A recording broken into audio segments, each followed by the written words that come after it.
जो आप बात कर रहे हैं ना, जो ये नोटबंदी के दौरान हम किसी को बता रहे हैं, अब वो हम तो तब आज भी कह रहे हैं कि जब नोटबंदी हुई तो लोगों को अचानक एक प्रॉब्लम तो हुई, लेकिन उस प्रॉब्लम में जो उद्देश्य था वो बहुत बड़ा था। पूरा हुआ उद्देश्य पूरा हुआ। इस देश में नरेंद्र मोदी सरकार के अपॉइंट किए हुए, उनकी सम्मति से आए और फिर गए गवर्नर उर्जित पटेल या फिर देश का वित्त मंत्रालय, नोटबंदी के जो घोषित लक्ष्य थे उनको लेकर कोई भी देश के सामने आज तक स्पष्ट आंकड़े नहीं रखे गए हैं। सारे अर्थशास्त्री कहते हैं इससे जीडीपी को हिट मिलेगा। हिट मिला। देश की जीडीपी पिछले 2 दशक में सबसे कम है ग्रोथ रेट। अगर नोटबंदी, एक्चुअली वो नोटबंदी तो थी नहीं, क्या था फिर? नोट बदली था।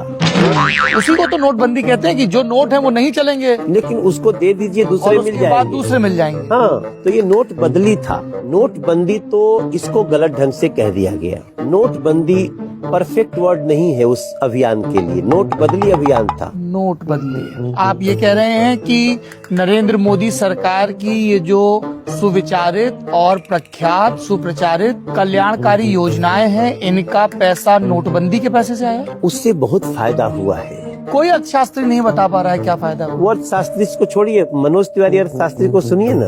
बताइए। मैं पूछ रहा हूँ तो फिर ये जीडीपी क्यों गिर गई इतनी?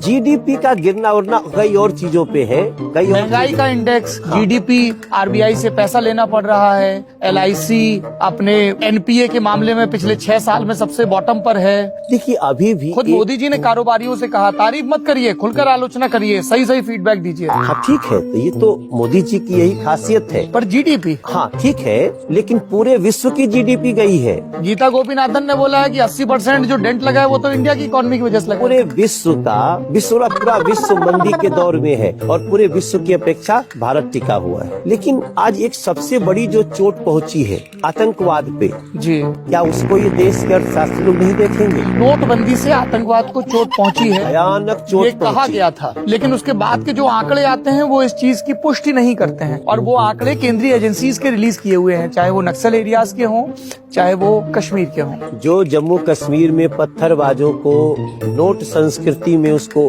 खड़ा किया जाता था, वो नोट जैसे ही वो बंद हुआ, उसके कारण विदेशी जो नकली नोट आते थे उसकी बंदी हुई। उसके कारण ड्रग माफियाओं, एक फैसले से सारी बीमारियों का इलाज, उनकी सारी चीज वहीं धरी की बदल कहाँ सकते थे, वो किस बैंक में जाते? पर देश का रिजर्व बैंक तो कहता है कि 99.8%, एक मोटा मोटा आंकड़ा, उतनी करेंसी वापस आ गई। 99.8% में 0.2% बचा ना, वो सारे पैसे से आतंकवाद हो रहा था। 0.2% का आंकड़ा तो देखिए कितना होता है।